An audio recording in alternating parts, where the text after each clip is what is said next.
Sejam todos muito bem-vindos ao Nerd em Série, aqui é Fernando Padawan. Hoje trago para vocês o meu review da segunda temporada da série Preacher. Galera, essa segunda temporada foi bem mais maluca do que a primeira. Vimos o Preacher sempre acompanhado da Tulipa e do Cassidy, em busca de Deus. Sim, isso mesmo, você ouviu direito, Deus.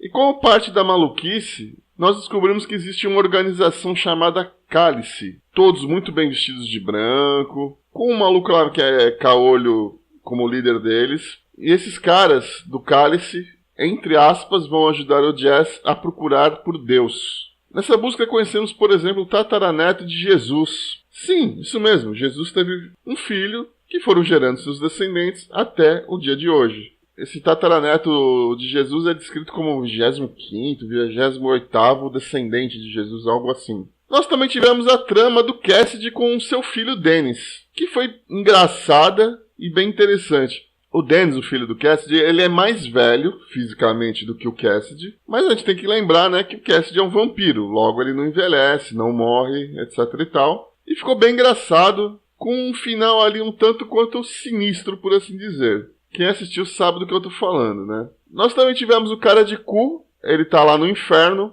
e ele ficou amigo de quem? Adivinha? De Adolf Hitler. Cara, surreal. Surreal é pra dizer o mínimo, tá? A todo tempo ali foi mostrando o Hitler como um cara indefeso, frágil, fraco. Mas enfim. E a gente acabou vendo que os dois acabaram fugindo do inferno. E com certeza isso vai gerar uma boa história para a próxima temporada. Agora, sem sombra de dúvidas, a melhor figura dessa temporada foi o Santo dos Assassinos. Só uma curiosidade, esse ator que fez o Santo dos Assassinos, né? Ele já fez voice acting para diversos jogos de videogame. Para quem curte videogame, dá uma olhadinha lá no IMDb dele e você vai poder ver os diversos jogos de diversas franquias que ele já fez.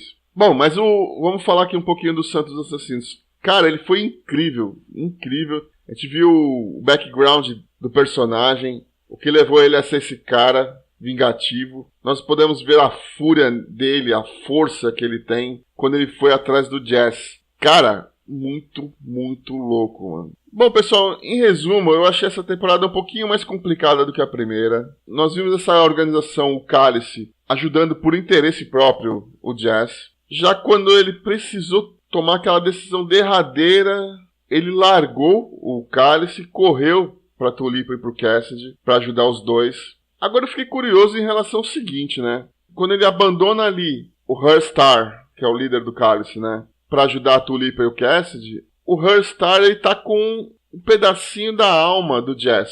Pedacinho da alma do Jazz que ele tinha tirado dele pra pôr no Santo dos Assassinos. E a outra curiosidade que eu fiquei foi porque o Gênesis não funciona mais quando o Jazz invoca ele. Teve ali pelo menos uns 2 ou 3 momentos, já na reta final da temporada, que o Jazz invoca o Gênesis, aquele poder dele, e ele não funciona. Por que será? O que aconteceu, né? Quando ele invoca em relação aos Santos Assassinos, eu acho que é porque simplesmente ele está sem esse pedacinho da alma do Jazz. Aí tudo bem, agora nos outros casos eu não tenho nem ideia do porquê. Se você tem alguma teoria, deixa aqui nos comentários. Bom, no todo foi uma boa temporada. Eu achei essa busca por Deus muito enrolada, muito arrastada, acabou sendo muito demorada. Mas, e o que vocês acharam dessa temporada? Foi de altos e baixos? Vocês gostaram? Não? O que vocês mais gostaram? E o que vocês menos gostaram? O Santo dos Assassinos é esse cara mesmo? Vocês acharam um personagem muito louco também? A caracterização dele e tudo mais? Então, vocês já sabem, né? Deixa aqui o seu comentário, deixe seu like, compartilhe o vídeo. E se você ainda não for inscrito, se inscreve no canal!